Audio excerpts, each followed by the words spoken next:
Technical analyst हैं, market को अच्छे से पकड़ते हैं, इंडाइसिस पे अच्छी पकड़ है। उनका स्वागत करते हैं। उनसे सबसे पहले यही पता करते हैं उनके आज के शेयर्स और इंडेक्स का व्यू। किरण, गुड मॉर्निंग। आपका आज का इंडेक्स का व्यू और साथ ही आपके आज के trading calls. Very good morning everyone. So overall अगर हम इंडाइसेस की बात करें तो एक टाइम करेक्शंस के अंदर डेफिनेटली हम एंटर कर चुके हैं। अगर आप डेली चार्ट निफ्टी और बैंक निफ्टी का देखोगे तो दोनों चार्ट के ऊपर हम क्लियरली देख रहे हैं कि डेली चार्ट के ऊपर एक गैप था, उस गैप रेजिस्टेंस के बीच में हम ट्रेड कर रहे हैं। साथ ही साथ हमने देखा है कि जहां हम 16,800 700 के आसपास ट्रेड कर रहे थे, वहां से हम स्ट्रेट फॉरवर्ड 17,600 के आसपास, तो ऑलमोस्ट एक 1000 पॉइंट काइंड ऑफ रैली हमने देख चुकी है। इसके लिए अब क्या देख रहे हैं कि लोअर टाइम फ्रेम के अंदर जितनी भी हमारे टेक्निकल इंडिकेटर्स है वो ओवरबॉट जोन के अंदर है। साथ ही साथ डेली चार्ट के ऊपर गैप रेजिस्टेंस और एक फॉलिंग ट्रेंड लाइन का भी रेजिस्टेंस है। सो मल्टीपल रेजिस्टेंस यहाँ पे हम देखने को मिल रहे हैं। साथ ही साथ हम रिजल्ट सीजन के अंदर एंटर कर रहे हैं। So there are very good chances कि हम स्टॉक स्पेसिफिक मूवमेंट कंटिन्यू देखते रहेंगे, लेकिन इंडेक्स पॉइंट ऑफ व्यू थोड़ा हम टाइम करेक्शंस के अंदर जा रहे हैं, तो हमारा व्यू थोड़ा कॉशियस है यहाँ पे। लेवल वाइज अगर हम बात करें तो 17,650 750 ये 100 पॉइंट का एक क्लस्टर सप्लाई जोन रहेगा निफ्टी के ऊपर। अगर कोई भी यहाँ से ऊपर की साइड पे हमें लेवल्स मिलते हैं 17,700 के आसपास, so we would recommend at least आप एक बार प्रॉफिट बुक कर लीजिए। इंट्राडे के पॉइंट ऑफ व्यू से आप 17,600 एज अ स्टॉप लॉस आप मेंटेन कीजिए अपनी लॉन्ग पोजीशन में।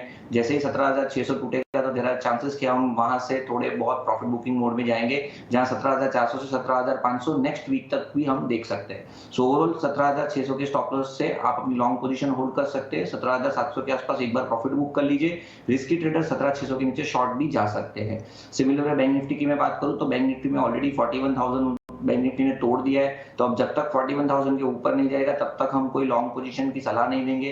अगर आपको एग्रेसिव लॉन्ग करना है तो 41,000 के ऊपर ही आप लॉन्ग कीजिए। जैसे ही मार्केट 41,000 के ऊपर जाएगा तो 41,000 के जो कॉल राइटर्स 1,92,000 लॉट होल्ड कर रहे हैं, उसमें से 1,32,000 कल ही ऐड हुए हैं। तो अगर आज मार्केट 41,000 के ऊपर टिक जाएगा तो वहां पे हम एक शॉर्ट कवरिंग देख सकते हैं, जिसके नाते ऊपर में 41,300 टू 400 जा सकता है। So again I am repeating, aggressive long 41,000 के ऊपर ही करेंगे। जब तक 41,000 के नीचे है वी आर एक्सपेक्टिंग मार्केट एक बार 40,500 40,300 तक आ सकता है। तो बैंक निफ्टी के ऊपर थोड़ा कॉशियस रहने की जरूरत है। स्टॉक स्पेसिफिक आऊं तो हमारे दो कॉल है, दोनों बाई तरफ है। पहला है जेंसर टेक्नोलॉजी। यहाँ पे आप डेली चार्ट देखोगे तो inverted head and shoulder pattern breakout है, साथ ही साथ फॉलिंग ट्रेंड लाइन भी एक ब्रेकआउट दिया हुआ है। मल्टीपल रेजिस्टेंस के ऊपर है, 280 का एक क्लस्टर रेजिस्टेंस था, उसके ऊपर स्टॉक ने क्लोज दिया है। 286 के आसपास का सेटलमेंट है जेंसर टेक, हम लॉन्ग करके जाएंगे। 304 हमारा टारगेट रहेगा। 272 एज अ स्टॉप लॉस हम जेंसर टेक में मेंटेन करेंगे। नेक्स्ट जो कॉल है बलरामपुर चीनी है। आफ्टर लॉन्ग कंसोलिडेशन हम देख रहे हैं कि शुगर सेक्टर के अंदर एक अच्छा ब्रेकआउट देखने को मिल रहा है। पर्टिकुलरली बलरामपुर चीनी की अगर मैं बात करूं तो रेक्टेंगल पैटर्न ब्रेकआउट हमें देखने को मिल रहा है। Momentum indicator positiveness, I mean positive zone के अंदर ट्रेड कर रहे हैं, और आप वॉल्यूम देखोगे तो कंटिन्यूअसली ऊपर की साइड है। कल एक पुल बैक आया था, तो इस पुल बैक में we are like to go long. 410 के आसपास का सेटलमेंट था, हम लॉन्ग करके जाएंगे। 440 as a target and 394 as a stop loss हम मेंटेन करेंगे बलराम चीनी के अंदर। जेंसर टेक्नोलॉजी, बलरामपुर चीनी शुगर स्टॉक्स तो लगातार ये तीसरा वीक होगा जब चल रहे होंगे। इनमें ऑलरेडी एक चाल आ चुकी है और अब भी एक ब्रेकआउट ऊपर की तरफ किरण को दिखता है। और इनफैक्ट किरण ने जो दूसरी बात है अपनी इंडेक्स पर स्ट्रैटेजी बताई वो यही कि उन्हें एक शायद टाइम वाइज करेक्शन दिखता है, और बैंक निफ्टी पर तो वो वॉच आउट करना चाहेंगे ऊपर के लेवल्स, तभी कोई फर्दर पोजीशन बनाएंगे। हमारे साथ हमारे पैनल पर अब वैशाली भी बनी हुई है, उनसे भी समझते हैं कि वो क्या इस वक्त व्यू बना रही है बाजार पर। वैशाली, मॉर्निंग। आप कैसे ट्रेड करेंगी? किरण को तो टाइम वाइज करेक्शन दिखती है और रेंज दिख भी रही है। निफ्टी पर एक टाइट रेंज होने की क्या एक्सपेक्टेशन है, जिस तरह का कॉल पुट का एक्शन स्ट्राइक्स पे देखने को मिल रहा है? Very good morning all of you. Actually market का व्यू पॉजिटिव है, बट थोड़ा कंसोलिडेशन जरूर दिख रहा है। सो 17,500 का सपोर्ट है और 17,750 का एक रेजिस्टेंस बना रहता है। And bank nifty comparatively showing more consolidation, 41,200 41,300 का एक रेजिस्टेंस है। So no new buying trade, let's wait for a new direction, किस तरफ मार्केट का मूड आ रहा है। ठीक है, तो चलिए यहाँ पर पॉजिटिव सेंटिमेंट्स वैशाली को तो नजर आ रहा है। गुड मॉर्निंग वैशाली, आपकी तरफ से फिर ट्रेडिंग आइडियाज क्या होंगे? क्या खरीदारी के आइडियाज दे रहे हैं, और अगर हाँ तो फिर कौन से सेक्टर्स हैं आपके रेडार पर? I would say automobile sector ने अभी एक अच्छा सा एक मूव दिखाया है, तो देखा टाटा मोटर्स ने ऑलरेडी एक रन अप दिया है। So now time to look into two wheelers also and Maruti. तो ट्रेडिंग पिक मैंने मारुति सजेस्ट किया है। 8350 के स्टॉप लॉस के साथ मुझे ये स्टॉक सही लग रहा है for a target of 8750 to 8800। Even two wheelers में एक अच्छी तेजी दिख रही है। So I am looking at Eicher Motor and Hero Motor and Bajaj Auto. Rahul Ghosh हमारे साथ टेक्निकल पैनल पर जुड़ गए हैं, उनका स्वागत करते हैं। Rahul good morning. 17,650 एक रेजिस्टेंस का काम कर रहा है, 17,400 सपोर्ट का काम कर रहा है। बैंक निफ्टी हल्का हुआ है, हालांकि पिछले महीने के मुकाबले इस महीने के सेंटिमेंट्स को अगर देखें, मार्च से लेकर अप्रैल तक में करीब 4% की बढ़त निफ्टी दिखा चुका है। लगातार 5 दिनों की शॉर्ट कवरिंग नजर आई। इस वक्त आज स्ट्रैटेजी मार्केट्स पर आप क्या बनाएंगे और साथ ही अपने ट्रेडिंग आइडिया, स्टॉक्स कौन से आपके रेडार पर?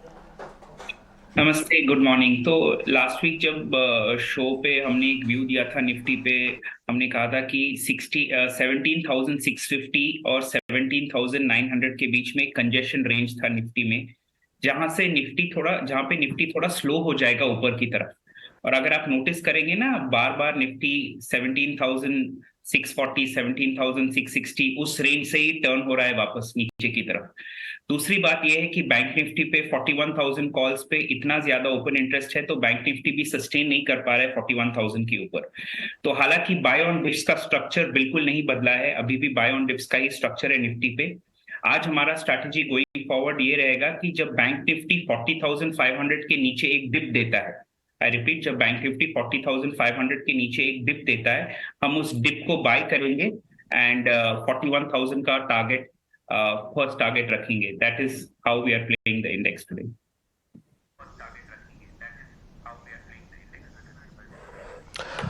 ओके, ठीक है। तो एक बार अपनी आप जरा ट्रेडिंग कॉल्स पे बता देंगे। हाँ बिल्कुल। तो पहला जो हमारा लॉन्ग, दोनों लॉन्ग स्टॉक्स ही है। पहला जो लॉन्ग है वो फेडरल बैंक में है। फेडरल बैंक अगर आप देखेंगे तो एक डिमांड जोन में है, ब्रॉडवेज में, ब्रॉडर टाइम फ्रेम में एक साइडवेज रेंज में भी है, लार्जर टाइम फ्रेम चार्ट पे एक डाइवर्जेंस भी फॉर्म हुआ है और अभी हाल ही में अपने स्मॉलर टाइम मूविंग पे एवरेजेस के ऊपर भी गया है। तो एक लॉन्ग इनिशिएट कर रहे हैं फेडरल बैंक में करंट मार्केट प्राइस पे। स्टॉप लॉस रहेगा 121, 122 के नीचे अगर क्लोजिंग दिया तो, और टारगेट रहेगा 134 एंड 139 रेस्पेक्टिवली। दूसरा स्टॉक जो हम लॉन्ग सजेस्ट कर रहे हैं, तो एक्चुअली 2-3 काउंटर है जो लॉन्ग जा सकते हैं, जिसमें से सबसे बेस्ट जो हमारा केस है, एक है रिलायंस, जो मैंने लास्ट टाइम में भी शो में कहा था 2280, 2275 के रेंज में बाई कर सकते हैं। अभी आज भी अगर एक करेक्शन होता है तो रिलायंस के ये प्राइस से सिर्फ 2% दूर है, तो अराउंड 2275, 2280 पे हम लॉन्ग इनिशिएट कर सकते हैं। स्टॉप लॉस रहेगा 2205 और टारगेट रहेगा 2350 एंड 2400 रिस्पेक्टिवली। ठीक है, 2400 तक का रिलायंस आप बता रहे हैं। इसके अलावा फेडरल बैंक आपकी लिस्ट में है, दोनों बाय कॉल्स हैं और उम्मीद करते हैं कि दोनों कॉल्स में से कम रिलायंस टिका भी रह गया तो बाजार की काफ़ी हेल्प कर सकता है इस जोन से बाहर निकालने में। खैर आगे बढ़ते हैं। इस बार ना